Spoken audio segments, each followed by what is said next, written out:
that's just as serious as the erosion in the 30s, maybe worse. The problem is soil degradation. It doesn't show up as dramatically as soil erosion because there are no big black clouds and ditches full of soil. It does help cause erosion, though, and slowly but surely it's wrecking the soil. The problem is caused by summer fallowing and too much cultivation. It's especially bad in dry years. Summer fallowing is the practice of leaving the land bare or fallow for a year. They do it in Europe, and when the settlers came here, they brought it with them. Originally, farmers and soil scientists believed summer fallowing gave the land a rest. During the fallow year, the land was cultivated several times to control weeds. Since there was no crop, soil moisture built up.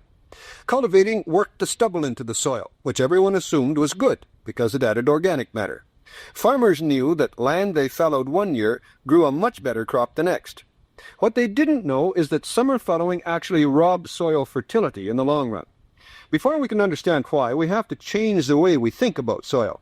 We have to stop thinking about it as some kind of dead mineral substance, which it isn't, and start thinking about it as a special world of its own, literally bursting with life, which it is. A teaspoonful of topsoil contains more than 500 million microbes. They're teeny little creatures you need a microscope to see. These are the little guys that eat dead plant material, like grass roots, and give off nitrogen as a byproduct. Naturally, plants use the nitrogen to grow, and there you have a natural cycle between plants and soil. Well, then comes summer fallowing. There are two problems here, and the first is cultivation. When the land is turned over, the stubble is worked in all right, but the soil is aerated at the same time. The little microbes use oxygen just like you and I, and when more oxygen is available, they multiply and eat up the dead plant material even faster. It's a little bit like opening the damper on an old airtight heater. The fire gets hotter, and that feels good if you're dressing beside it on a cold winter morning, but the wood sure burns up in a hurry. With summer fallowing, the fresh plant material worked in gets used up first, and then the microbes go to work on the longer-term store of organic matter that was there already. After 50 years of the traditional practice of cropping one year and summer fallowing the next, the store or bank of organic matter that was in the soil to start with is more than half gone. Farmers get better crops because there's nitrogen and moisture available, but they've used up more than a year's supply of organic matter.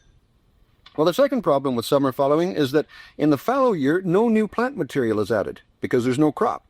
Dr. Wayne Lindwall at the federal government's research station at Lethbridge says what a lot of farmers, and the rest of us too, don't realize is the only way you can maintain or even improve a soil's productivity is to grow plants on it.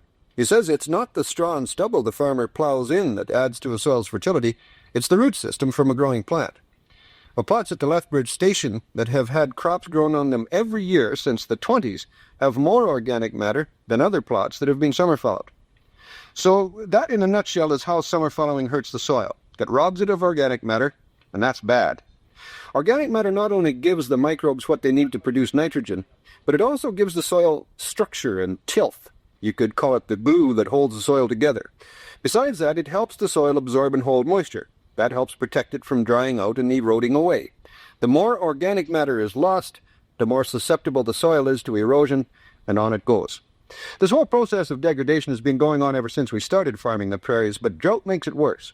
Farmers in dry areas know that what moisture is stored up during a fallow year will help them get at least some crop in the next, even if there's a drought.